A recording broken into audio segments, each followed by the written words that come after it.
Chers téléspectateurs de La Voix de l'Amérique, je dis à faire part de un haïtien qui a brillé dans l'audiovisuel français. On a invité à découvrir Robert Philomé. C'est l'heure de la chronique du vendredi avec À la base, moi-même, je voulais ingénieur industriel. Je suis dans l'université Kiskeya pour me faire génie industriel. Et malheureusement, je ne suis pas arrivé pour suivre l'étude parce que je n'ai pas de moyens pour me payer le premier cours. Et comme pas de moyens pour me finir, ça me voulait faire, finalement, je suis entré dans la faculté de droit, la faculté de linguistique appliquée. Je fais tous les deux en même temps, entre 1995 et 1999. Et c'est pendant ma deuxième année de faculté de linguistique appliquée que je commençais dans la presse. Et moi, je suis un séminaire, en cours avec Jacques Maurice et Pierre Thibault. Et c'est messieurs Sayo, après cours ça, ils ont décidé de monter dans Radiovision 2000 avec l'aide de Réginald Lubin, qui était le directeur des programmes à l'époque.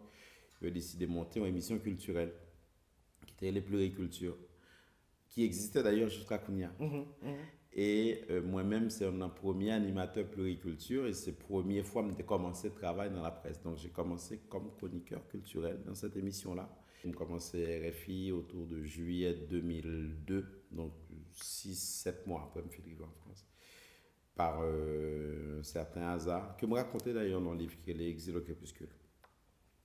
Et depuis là, j'ai commencé le travail pour l'audiovisuel extérieur en France. Et après, ça me font passer Sciences Po. Et puis après Sciences Po en 2006, m'entrer dans France 24, qui sont chaîne d'information internationale, qui t'a lancé. Depuis 2008, ma présenté édition Information Week-end matin. L'invité de Paris Direct. Bonjour, pasteur David. L'autre impossibilité pour exercer profession, c'est à savoir parler avec monde et puis surtout relayer parole monde. Son responsabilité lourde. Donc, on n'est pas capable de faire ça à la légère. Entre Haïti et moi, s'agissant de la presse, évidemment, il y a une histoire de je t'aime moi non plus. Évidemment, je tiens à être absolument informé de tout ce qu'il se passe dans le pays, dans le détail même, parfois. Et question, c'est comment, par exemple, raconter Haïti à un public international en étant haïtien et en étant totalement détaché, sans être vraiment détaché. Pour l'autre jour, et me raconter Histoire sous le jour dans le pays d'Haïti. C'était le 2 janvier et me publier une interview sur Facebook et ça a été partagé 2000 fois. Bien content parce que pour une fois, on a parlé d'Haïti différemment. Et, mais encore une fois, parler d'Haïti, c'est toujours avec difficulté, mais en même temps, c'est bien qu'on le fasse. Parce que ça permet de garder ce pays dans le cœur des gens. Et comme on sait, c'est pas un pays qui quitte pièce mon indifférent.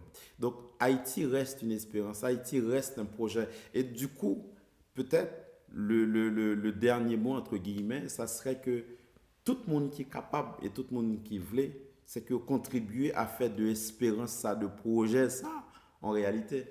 Même si Haïti a traversé en pile calamité, mais j'en demande tant que Robert Philomé qui a servi nous d'exemple et motivation pour encourager nous à faire plus d'efforts pour nous briller dans notre pays d'Haïti, quel que soit notre pays où nous vivons là.